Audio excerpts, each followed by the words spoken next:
pengacara yang masing-masing mewakili kliennya. Beberapa hari yang lalu kita ketahui ada peristiwa besar di Kota Malang, yaitu kebakaran Malang Plaza, dan kehadiran dua orang pengacara ini akan membahas lebih jauh tentang hal-hal apa yang tengah dilakukan dan solusi-solusi apa yang tengah ditempuh. Di samping kanan saya ada Pak Solehudin. Terima kasih Pak sudah hadir mewakili manajemen ya Malang Plaza. Kemudian ada Pak Wahab mewakili tenannya. Baik. Saya mau ke Pak Solehudin terlebih dahulu. Pasca kebakaran hari Selasa, kemudian tidak sampai sepekan menggelar konferensi pers dan kemudian memberikan pernyataan kepada publik. Salah satu isinya adalah bahwa ini adalah force majeure gitu kan. Apa yang mendasari kemudian keluarnya pernyataan tersebut, Pak? Jadi awalnya itu saya ketika konferensi pers itu tidak langsung menyebutkan force majeure awalnya. Saya katakan ada 4 hal yang saya jelaskan. Pertama adalah satu, permohonan maaf dari pihak manajemen. Yang kedua adalah ikut berbelasungkawa, ikut sedih dalam kejadian ini. Yang ketiga bahwa ini tidak ada unsur kesengajaan dalam bentuk apapun. Yang ketiga, terima kasih kepada Bapak Wali Kota pada waktu itu. Keempat itu kan, empat itu. Akhirnya saya mengatakan bahwa ini murni musibah. Ada dari media yang mengatakan, kalau musibah itu apa? Karena saya sudah memegang akte-akte daripada para tenan, saya katakan di sana ada pasal yang juga menyebutkan adanya force majeure, gitu kan. Salah satunya kebakaran, bencana, tsunami dan sebagainya itu. Dan itu dalam konteks hukum itu semua perjanjian itu pasti ada itu. Gitu loh. Artinya bahwa bukan sesuatu yang tabu gitu. Nah, berangkat dari itu ditanyakan juga, nah, kalau no force majeure itu maka pertanggungjawaban itu secara hukum tidak ada. Akan tetapi tetap dari pihak manajemen tidak lari daripada apa yang namanya tanggung jawab itu. Hanya kita tidak bisa memastikan itu, menunggu hasil laboratorium forensik. Apa bentuknya, Pak? Tanggung jawabnya itu apa bentuknya? Umpama nanti seperti relokasi, ini kan tanggung jawab kita gitu kan. Bagaimana aktivitas itu kembali normal dan bagaimana memikirkan juga terkait dengan orang-orang ini kan juga masih ada uang, kan bayarnya bulanan pada waktu itu. Bulanan, kan ada yang belum tuh, baru bayar kebakaran gitu kan. Ada juga yang ada sampai 4 bulan, ada yang 5 bulan nggak bayar juga, banyak, hampir 30% kalau saya tadi pelajari itu yang tidak bayar. Tetapi kita kan melepaskan itu semua, bahwa ini tidak bisa membedakan yang bayar tidak bayar, tetapi ini kebijakan daripada pihak manajemen untuk memberikan, memfasilitasi hal-hal tersebut. Akhirnya dari pihak manajemen sudah menghubungi tempat-tempat itu tanpa adanya, belum ada relokasi nih, kita sudah menghubungi beberapa tempat, bagaimana itu untuk relokasi, minta tolong kita gitu. Akhirnya ya sudah, akhirnya terblow up bahwa kena force majeure, terus lari dari tanggung jawab, tidak. Makanya saya kan tadi katakan tidak. Hanya kita ini kan juga harus namanya orang hukum itu kembali kepada perjanjiannya, substansinya apa di sana. Nanya perjanjian itu ada retitelnya apa, tenggang waktunya bagaimana, pola pembayarannya bagaimana, force majeure-nya bagaimana, itu kan jelas gitu loh. Saya katakan kembali lagi ke sana.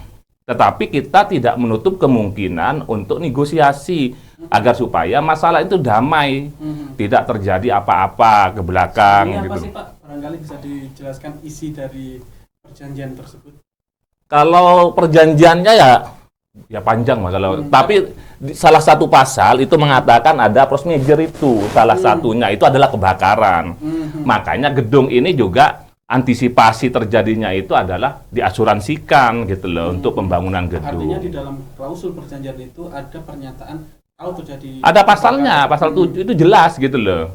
Di sudah jelas dan itu jauh sebelumnya itu. Makanya saya beranggapan inilah kalau Anda menanyakan semacam itu, maka saya akan kembali kepada perjanjian gitu loh. Jangan sampai hilang ke perjanjiannya. Meskipun perjanjian itu nanti bagaimana kita menyikapi gitu kan. Tetapi kan kita harus langsung ke perjanjian itu pada waktu itu gitu loh. Baik. Apa Pak langkah yang saat ini sedang dilakukan? Langkah-langkah kita yang paling apa namanya news gitu ya. Itu kita sudah ada beberapa, termasuk saya juga menghubungi MCC, menghubungi apa ikan bakar 52, menghubungi pokoknya ada 5 yang kita hubungi gitu loh. Sarina, terus Ramayana, terus Cybermall. Itu kan kita hubungi Mas. Itu belum ada orang relokasi, kita ngubungi sudah gitu loh. Karena saya katakan bagaimanapun juga bentuk tanggung jawab daripada manajemen itu bagaimana keberlangsungan daripada rekan-rekan tenan itu. Jangan sampai dia lama gitu loh. Kan dia kan juga makannya di situ gitu. Tadi ada pertemuan Pak ya dengan Tadi ada pertemuan dengan wali kota yang diinisiasi wali kota dan saya dengan Mas Wawi, ini kan masku sendiri ya. Jadi pertemuan dan kita mengatakan kita profesional mengatakan bagaimana langkah-langkah untuk kita ambil gitu. Barangkali bisa disampaikan Pak isi dari pertemuan itu kepada peserta yang mungkin juga ada. Ya. Pertemuan kedua tadi itu ada 2 hal yang penting menurut saya. Satu adalah terkait dengan masalah relokasi, yang kedua masalah ganti rugi. Itu dari pihak tenan itu. Tetapi karena tadi itu dibatasi masalah relokasi, maka kita tidak sampai membahas masalah apapun terkait ganti rugi macam-macam. Kita fokus kepada relokasi. Dan relokasi itu sebagaimana saya sampaikan, sudah disampaikan tadi di depan publik. Silahkan, ini kan bukan ranah saya. Saya memberikan ruang untuk memilih. Karena apa? Karena bisa saja kita minta yang bagus umpama. Tetapi kan keberlangsungan mereka bayarnya gimana nanti? Bisa-bisa hanya diberi tanda petik itu kebijakan yang diambil manajemen 1 bulan gratis, terus berikutnya nggak dapat gitu kan? Kan juga kasihan juga. Makanya saya tidak dalam posisi untuk mempengaruhi orang-orang yang mana. Silahkan Anda untuk mencari ya. Kebetulan kan dari informasi yang berkembang itu kan kebanyakan orang minta di Sarina gitu. Ini saya MOU manajemen meminta dengan direktur utama Sarina, insya Allah hari Rabu itu ketemu. Rabu pekan ini Pak. Pekan ini kita juga berkejaran kalau bisa besok ya besok, kita nggak mau.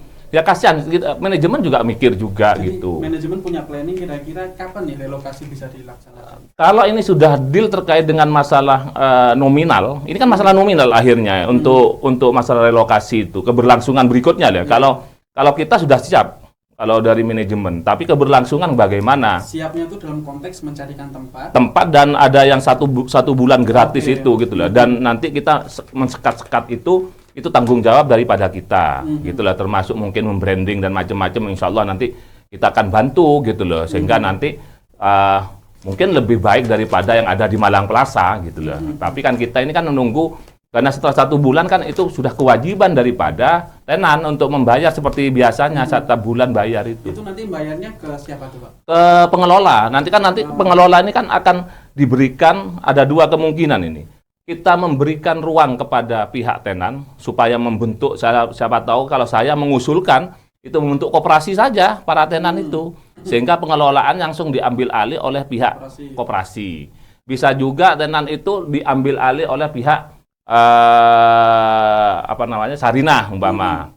Nanti pembayaran langsung Sarina, ya silahkan, kita tidak mau. Berarti 2 opsi itu masih belum deal Pak ya? Belum. Kita memberi ke sana, bola ini itu di tenan, bukan kita. Kita sudah memberikan, silahkan gitu kan. Baik. Kemudian apakah ini berarti pihak manajemen mampu memberikan ganti rugi gitu dengan pernyataan seperti ini?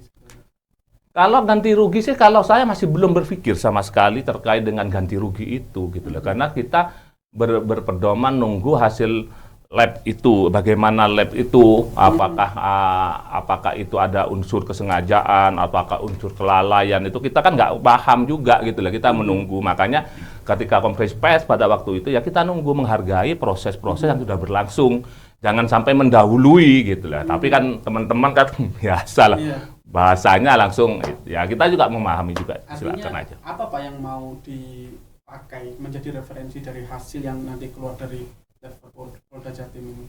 Itu kan banyak juga, Mas. Sekarang ini kan bukan hanya tenan terkait dengan para penyewa ya, juga pemilik. Seperti tadi umpama tadi ada selentingan sertifikat nggak ada. Sertifikat ada. Sertifikat apa itu? Sertifikatnya Malang Plaza kan sertifikat layak fungsi itu. ya, bukan. Sertifikat ini SHGB-nya masih ada. Jadi gini, perlu dipahami. Malang Plaza itu terkait dengan Malang Plaza. Owner Malang Plaza itu 70% itu sudah terjual, Mas. Kita itu ke para pemilik. Variati pemilik, Mandala pemilik, Alibaba juga. Terus yang emas itu sopo yang jual emas itu juga pemilik. Jadi kita hanya 30%. Artinya yang disewakan juga 30%. 30%. Sewa yang lain di kemana? Ya pada pemilik. Tidak ada kaitannya dengan kita. Kemudian konteks hubungannya antara pemilik dengan manajemen gimana? Ya ini kan menjadi persoalannya, pemilik jalan sendiri. Maka saya quiet and see, tapi pihak manajemen ya kena luka terdalam lah. Maka kita itu mengambil kebijakan-kebijakan semacam itu. Tapi kalau secara hukum, ya namanya kalau kontrak habis antara si pemilik dengan para penyewa, ya minta ke pemilik. Pemilik nggak pindah ke saya kok. Kan gitu. Itu kalau kita bicara hukumnya, tapi kita kan tidak sama ke sana. Bagaimana merelokasi, bagaimana ini diselamatkan, itu aja untuk sementara kita berkotak-katik di situ. Baik. Pak, saya tadi sempat sedikit mendengar pertemuan di Balai Kota, sempat ada permintaan 6 bulan ya dari ya 6 bulan, makanya kan tak jawab itu. Dia minta 6 bulan, kita bisa menyiapkan 1 bulan, gitu loh. Karena gini, ada logika hukum yang kita pakai. Mengapa 1 bulan? Karena orang membayar 1 bulan, Mas, bulanan. Jadi para tenan itu membayar 1 bulan. Dan hampir 35% itu banyak yang nggak bayar. Ya 3 bulan nggak bayar, dan 4 bulan nggak bayar. Tapi kita itu nggak. Itu sudah masa lalu gitu lah. Semuanya akan digratiskan gitu lah dalam 1 bulan itu. Berapa sih Pak tarifnya Pak kalau sewa kayak gitu? Aduh, kalau tarif macam-macam, ada yang 500, ada yang 700. Sampai mahal berapa Pak yang termahal? Ya segitu-gitu itu Mas, satu counter itu. Makanya kan mengapa di sana menjadi tempat yang banyak, karena paling murah di antara mall-mall yang lain gitu. Dan banyak toleransi yang diberikan manajemen. Dan tadi Bu Ika sebagai direktur manajemen itu menyatakan secara vulgar gitu loh, bahwa kita seperti keluarga, kalau nggak bayar ya sudah. UMKM pun tidak bayar, itu gratis. Maksudnya gimana itu Pak? Yang ada UMKM yang nempati di situ itu gratis, Mas. Gratis. Karena dia nggak bisa gini, ya sudah gitu kan, gitu. Jadi makanya kita kan flashback ke belakang, ya kita kalau cari kesalahan semua itu kan ya pasti ada celah salah gitu kan. Tetapi kita bagaimana ke depan untuk memperbaiki, memberikan kebijakan kepada orang-orang supaya orang cepat bekerja kembali. Termasuk tadi saya katakan, kan tadi ada yang kalau nggak salah juga Mas Wahab ini yang mengatakan bagaimana untuk terkait dengan modal. Beliau mengatakan ya mungkin dibantu oleh pihak pemerintah daerah, pemerintah kota. Kita juga sudah menghubungi para pemodal gitu loh, yang terkait dengan masalah HP ini supaya memberi ruang orang umpama mengambil dulu gitu loh, nggak dibayar gitu. Oke. Nah, jadi wes lah nanti kalau laku beri, kalau laku itu sampai segitunya kita sudah ketemu sudah dengan apa ya, pelaku bisnis ini gitu. Hanya kita kan nggak bisa menyampaikan langsung ke tenan pada waktu itu, tapi kan tadi sudah kita sampaikan secara vulgar di sana. Baik Pak, selain relokasi, solusi apa yang ditawarkan dari pihak manajemen?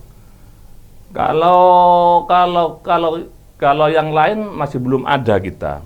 Hanya kan ini kan bagaimana gedung ini dibangun kembali, nanti orang kan balik lagi.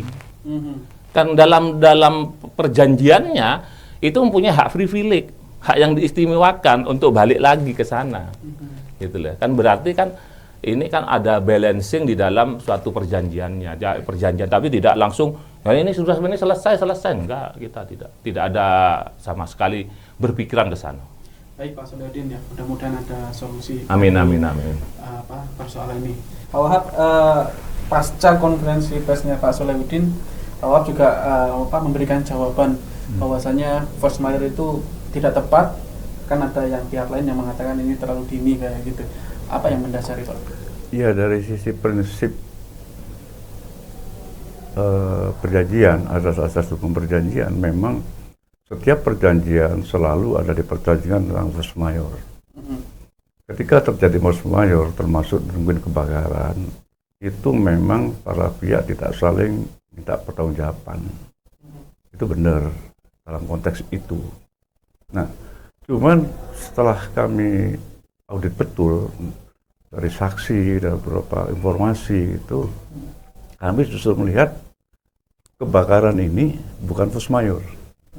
Ya, force majeure itu adalah sesuatu kejadian yang tidak bisa diduga sama sekali, tidak bisa diperhitungkan force majeure. Nah, tapi begini, gedung ini tiba-tiba kebakaran, apa force majeure? Kalau semua sistemnya sudah benar, SOP-nya sudah benar, artinya pencegahannya sudah benar, semua terjadi benar, itu bisa force majeure gitu. Itu di luar. Tetapi kalau misalnya ternyata jaringan listriknya amburadul, kemudian tidak standar kabelnya, kemudian tidak ada audit pula, dan itu yang menjadi tidak force majeure menurut kami gitu. Itu yang akan nanti kita uji kalau mudah-mudahan kita nanti selesai di luar pengadilan. Kalau harus ke pengadilan itu kita uji, tentu kami nggak akan bicara lebih lanjut di sana. Itu satu hal. Kenapa saya menganggap tidak force majeure? Kaitannya adalah saya lihat dari ketentuan undang-undang tentang sertifikat layak fungsi, mulai dari Undang-Undang Cipta Kerja ya nomor 26 nomor 6 tahun 2023, kemudian ada Undang-Undang nomor 20 tahun 2009, kemudian ada turun-turunannya, kemudian peraturan pemerintah Menteri PU nomor 20 tahun 2009, kemudian Undang-Undang 28 tahun 2002, kemudian peraturan nomor 36 2005 dan lain-lain. Itu mungkin kita banyak referensi yang tugas kami adalah nanti kalau ini nggak terjadi kesepahaman dan kesepakatan di luar pengadilan, itu tugas kami untuk membuktikan bahwa ini bukan force majeure itu. Dia pasti akan menolak force majeure, itu biasa, nggak ada. Apakah itu langkah terakhir nanti yang akan ditempuh? Saya begini, itu dulu ya, ini belum ke langkah dulu. Jadi kan kalau langsung ngomong langkah terakhir ini kayak ini belum tentu. Kalau bisa saja terjadi rundingan gini mulai ambil ngopi bisa saja. Itu saya hanya mengatakan kalau beliau mengatakan force majeure ada perjanjiannya. Oke, saya setuju ada perjanjian force majeure, tapi bagi saya kebakaran ini bukan force majeure. Nah, itu tinggal pembuktiannya nanti, itu satu. Ya, kedua hal tadi saya di soal relokasi. Tadi bilang di depan Pak Wali karena itu inisiatif mempertemukan dua pihak ini adalah Pak Wali Kota waktu itu. Saya juga WA dia. Kemudian apakah tadi saya bilang, saya terima kasih atas simpati atau empati dari pihak Malang Plaza yang tadi disebutkan ada relokasi dibantu kemudian 1 bulan. Tetapi saya lebih happy kemudian di Balai Kota saya minta justru difasilitasi oleh pemerintah kota. Relokasi itu di mana kita minta selama 6 bulan free dulu. Kenapa? Dalam posisi ini mereka masih susah. Sekaligus kita melihat relokasi yang baru itu apakah punya progres untuk bulan berikutnya gitu loh. Ya, kalau kita sih 6 bulan, misalnya kasih 3 bulan ya nggak apa-apa. Artinya kalau 1 bulan terlalu pendek bagi kami untuk menganalisa itu. Itu yang pertama, tidak menutup dari BAMP, tapi kami lebih bagus kalau dari atau gabungan MP saya nggak tahu, yang penting tenan ini dapat relokasi seperti yang diharapkan, kemudian ada spelling waktu 6 bulan paling nggak bayar. Itu permintaan kita, nanti nggak tahu berapa, itu satu. Kedua, kalau sudah ada relokasi, itu belum menyelesaikan masalah. Kemudian digratiskan, belum menyelesaikan masalah.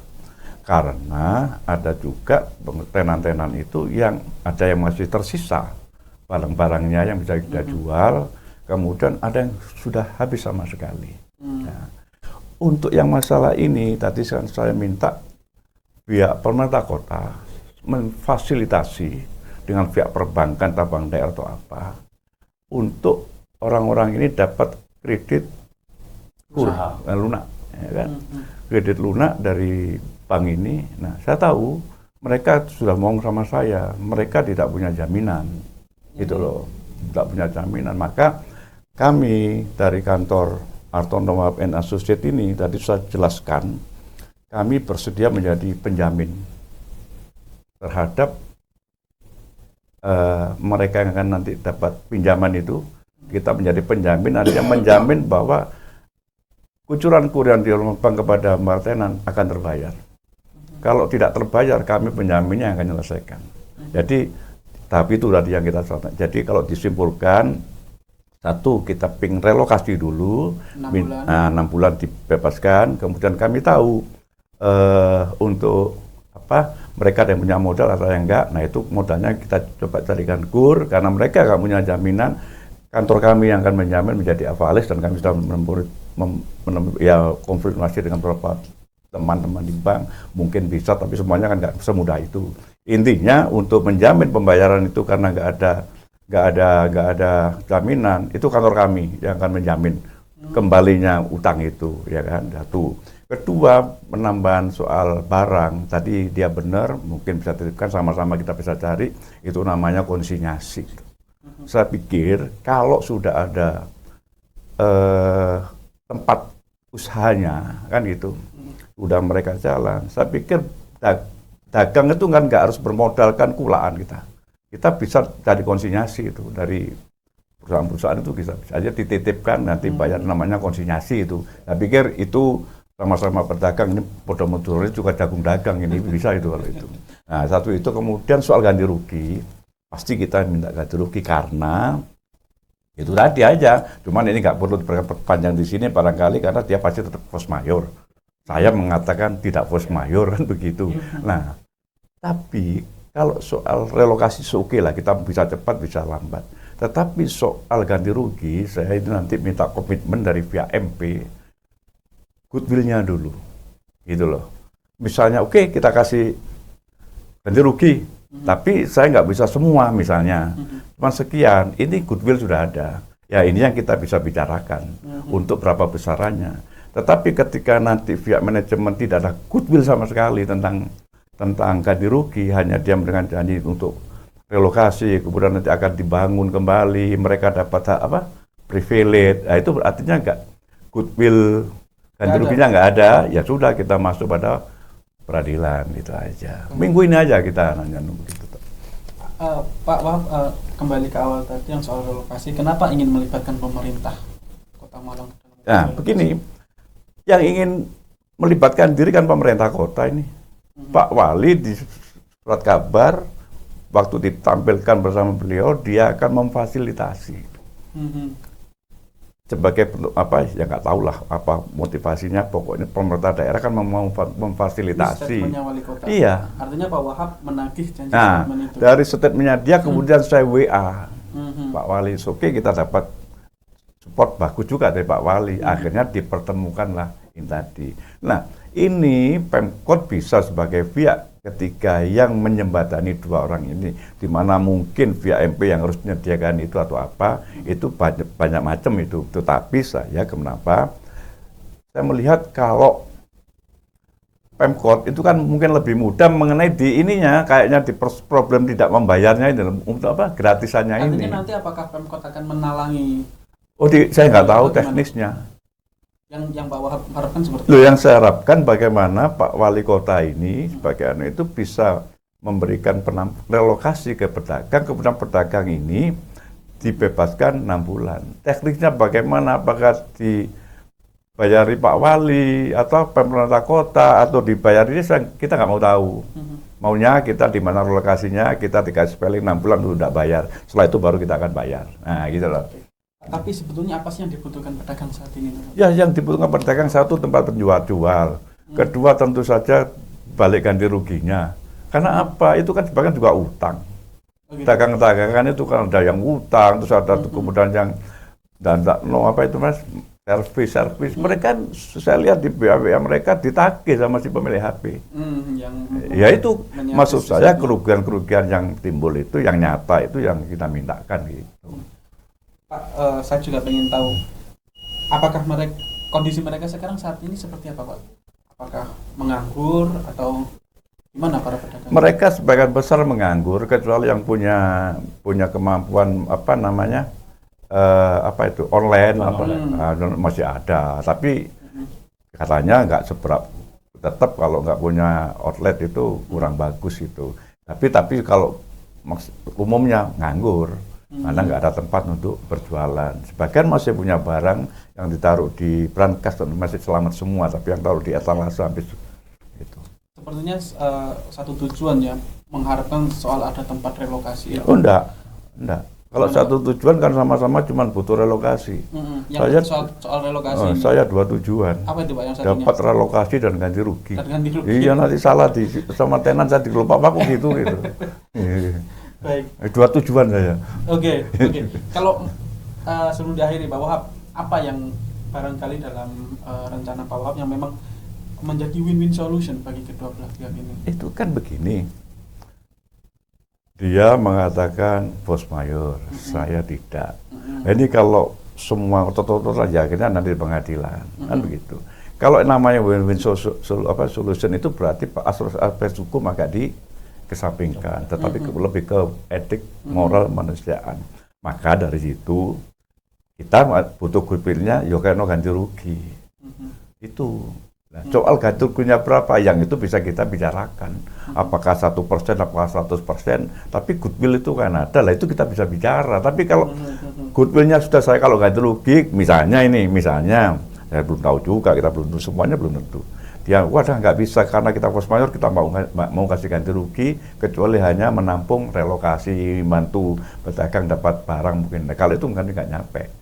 Itu artinya tetap kita ajukan ke pengadilan. Tetapi misalnya, oke lah kita kasih ganti rugi, tapi kita mesti proporsional, harus beradil, misalnya berapa persen, kita masih mau bicara. Ganti rugi ini kontesnya uang. Oh iya. Gitu Pak ya? Iya. Win-win solution yang diharapkan seperti apa Pak? Ini kalau saya mengapresiasi lah, artinya apa yang diminta oleh tenan semua yang diwakili Mas Wahab itu menjadi kajian kita ke pihak manajemen. Artinya paling tidak kita sudah menjawab yang selama ini kita lari tanggung jawab nggak sama sekali gitu, sudah kita jawab semua tadi kan. Perkara dengan ganti rugi ini kan harus bertahap Mas. Nanti kita akan bicarakan hasil dari pertemuan ini, anggaplah ini pertemuan dengan Mas Wahab, itu juga akan saya bicarakan dengan pihak manajemen sehingga nanti bagaimana langkah ke depannya, sehingga nanti ya saya mengharap ini damai itu indah gitu. Itu aja Pak. Kalau ingin tahu kira-kira sebetulnya mampu nggak sih itu ngasih ganti rugi yang ini, didesak terus. Kalau kita berbicara hukum ini ya, PT ini kan pihak Sentosa ini, kalau kita bicara hukum, kita meminta ke PT itu PT nggak punya. Itu aja. Hanya kita tidak bisa juga menjadi kena PT kan, karena kalau sudah berbicara atas nama PT kan kekayaan PT. PT nggak punya kekayaan. Itu persoalannya. Tetapi kita mengetuk hati daripada manajemen untuk memberikan kebijakan-kebijakan kepada pihak tenan gitu. Tapi kalau umpama ditanya sampean PT punya nggak punya? Karena saya sudah tanyakan itu, gitu loh, nggak punya Pak. Hanya ya saya tidak akan lari dari tanggung jawab itu, gitu loh. Kalau memang itu merupakan merupakan tanggung jawabnya mereka. Makanya saya tuh kan harus hati-hati juga di dalam menyikapi masalah ini gitu loh. Jangan sampai gerusa-gerusu akhirnya menjadi tidak selesai, semuanya rugi gitu. Baik, sebelum diakhiri barangkali apa yang ingin disampaikan kepada pemirsa dan mungkin juga para tenan yang ada di luar sana, Pak? Ya, kalau saya mengharapkan masalah ini tetap akan menjadi sesuatu yang nantinya masalah musibah ini diselesaikan dengan baik. Dan pihak manajemen juga sudah menjawab tadi, satu adalah menggratiskan 1 bulan dan tempat kita siapkan, dan tidak menutup kemungkinan, saya juga nggak tahu juga, karena ini kan semua keputusan di manajemen. Bisa juga Mas Wahab kata tadi, saya minta 6 bulan, siapa tahu ada 3 bulan ya. Kalau saya alhamdulillah gitu. Masih dinamis ya pembicaraan. Ya dinamis, tapi untuk keputusan tadi di ruang Balai Kota mengatakan pihak manajemen minta 1 bulan. Gitu. Kalau Pak Wahab, apa yang barangkali ingin Ya, itu tadi katakan ini kan baru terbuka seperti ini, mesti kita bicarakan itu ganti rugi. Nah, tetap closing kita satu, tadi beliaunya mengatakan PT nggak punya dia. Nanti tak beritahu punya dia. Oh gitu, Pak. Punya, nanti saya beritahu di luar, tapi ada dia punya. Kalau nggak tahu, saya yang tahu malah punya itu. Berapa, Pak? Ya cukup untuk ganti rugi. Ini tak beritahu di luar tapi dia. Karena ini kan nggak mungkin saya terbuka ya kan. Satu, sehingga kami tetap minta ganti rugi. Nah, perjuangan ganti rugi itu nanti kita bisa bicarakan, bisa win solution, bisa macam-macam. Tapi ada satu hal nilai yang ingin kita perjuangkan dari pihak kami. Oleh karena itu pihak kantor kami bersedia menjadi avalis terhadap kredit itu pun luar biasa. Kayaknya selama ini nggak ada kantor pengacara berani jadi avalis. Itu untuk supaya kelangsungan kerjaan mereka itu bisa, sehingga kalau mereka bisa kerja, bisa saja turun tensinya, bisa bicaranya lebih enak. Ini kan problemnya udah habis kopongan, nggak punya kerjaan, itu tensinya tinggi semua. Nah, kita atur tentang awal itu mungkin tensi 1, tetap ganti ruginya tetap kita tuntut, soal berapanya itu nanti bicara. Nah, terus kemudian pelajaran pertama, ini kan saya melihat kebiasaan bukan buruk. Kebaikan yang menjadi keburukan itu adalah ketika masyarakat melihat begini, ini musibah. Saya nggak pernah mau menggunakan musibah. Kan sering pasar, musibah. Kemudian pedagang dirugikan. Kan gitu. Jadi apa nih Pak konteksnya? Ya konteksnya, kalau ada kebakaran, ini force majeure, kita uji force majeure apa tidak. Supaya masyarakat itu kalau memang force majeure ya dia bisa memahami. Tetapi force majeure itu tidak sekedar dipahami bahwa force majeure nggak bisa diungkap. Posisi pedagang selalu dirugikan di dalam kebakaran, apakah gedung, apakah pasar itu. Pasar dibangun dia juga bayar lagi kan itu. Jadi ini bagi saya ada warning bagi pengelola gedung itu, tidak bisa luarnya nanti semuanya segalanya force majeure itu mesti diuji nih, ada force majeure. Nah, saya tidak mau lari apa yang berkembang di luar yang karena sudah terakhirnya asuransi. Saya nggak mau itu, karena itu nggak bisa saya buktikan dan itu saya nggak mau suudon itu. Tetapi bukan hanya kepada MP gerakan kita ini, kepada saya bilang sama mereka tenan, setidaknya Anda sekarang jadi api, kenapa kan? Tapi Anda jadi penerang. Ke depan nggak bisa dong. Semua musibah-musibah nanti Anda diakali pengusaha-pengusaha itu, saya bilang gitu. Artinya konteks peristiwa ya ini adalah untuk menjadi pelajaran ke depan. Pengelola gedung, pasar, hati loh, jangan anak kamu kemudian kebakaran force majeure. Nah, kebakaran mungkin nggak disengaja kan, ya tapi karena supenya nggak dijalankan bisa kebakaran. Ya itu yang akan kita uji nanti, nggak tahu siapa yang benar kan itu. Nah, itulah fungsinya ahli hukum 2 itu begitu. Baik, terima kasih pemirsa. Demikianlah perbincangan saya dengan seorang pengacara perwakilan dari manajemen dan dari tenan, dan mudah-mudahan ada solusi terbaik dari pemirsa ini, Pak. Dan terima kasih sudah bergabung di kantor kami. Terima kasih, saya tutup.